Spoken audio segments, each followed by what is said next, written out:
नमस्कार, मी ज्ञानेश्वर आपल्या ट्रेंडिंग ज्ञान या चॅनलवर आपल्या सर्वांचे स्वागत करतो. आज आपण पाहणार आहोत नारळी पौर्णिमा या विषयाची माहिती. श्रावण महिन्यातील तिसऱ्या आठवड्याला सुरुवात झाली.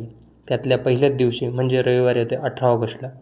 आणि या 18 ऑगस्टला म्हणजे श्रावण शुक्ल चतुर्दशीला उत्तर रात्री म्हणजेच दुसऱ्या दिवशीच्या म्हणजे 19 ऑगस्टला सकाळी पहाटे पौर्णिमेला प्रारंभ होत आहे. आणि ही पौर्णिमा म्हटलं तर ही पौर्णिमा म्हणजे राखी पौर्णिमा, रक्षाबंधन किंवा नारळी पौर्णिमा. ही नारळी पौर्णिमा 19 ऑगस्टला साजरी केली जाणार आहे.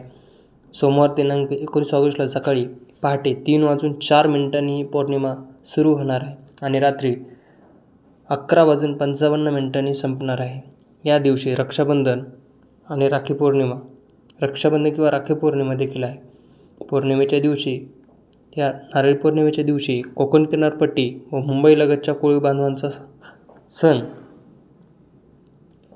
कारण याच नारळी पौर्णिमेनंतर कोळी बांधव आपल्या मासेमारीला सुरुवात करत असतात. कोळी बांधव समुद्राची विधिवत पूजा करतात, समुद्राला नारळ अर्पण करतात व मासेमारीला सुरुवात करतात. असं म्हटलं तरी वावगं ठरणार नाही. तुम्ही हे मराठी गाणं नक्कीच ऐकलं असेल की एक नारळ दिला दर्या देवाला, वर्षाचा मानदेव दर्या देवाला.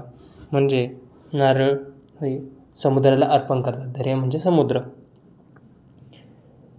नागपंचमीच्या सणानंतर येणारा सण म्हणजे हा पहिला नारळी पौर्णिमेचा सण. महाराष्ट्रातील खास करून कोकणातील कोळी बांधव मोठ्या जल्लोषात हा सण साजरा करतात. या दिवशी वरुण देवताला देखील प्रसन्न करण्यासाठी समुद्राची पूजा केली जाते, प्रार्थना केली जाते. या पौर्णिमाच्या सणानंतर पावसाचा जोर वाढत असतो, त्यामुळे मासेमारी करणाऱ्या बांधवांना बोटी आणि जहाजाची वर्दळ थांबवावी लागते. पावसाळ्यात समुद्राला भरती आल्यामुळे कोळी बांधवांना मासेमारी करण्यासाठी समुद्राची पूजा करावी लागते व समुद्राला नारळ अर्पण करून शांत राहण्यासाठी प्रार्थना केली जाते.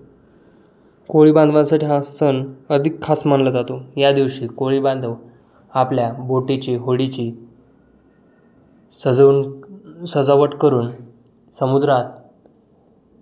त्याला परत समुद्रात घेऊन येतात. या दिवशी त्यांच्या घरी गोडधोड करून हा सण साजरा केला जातो.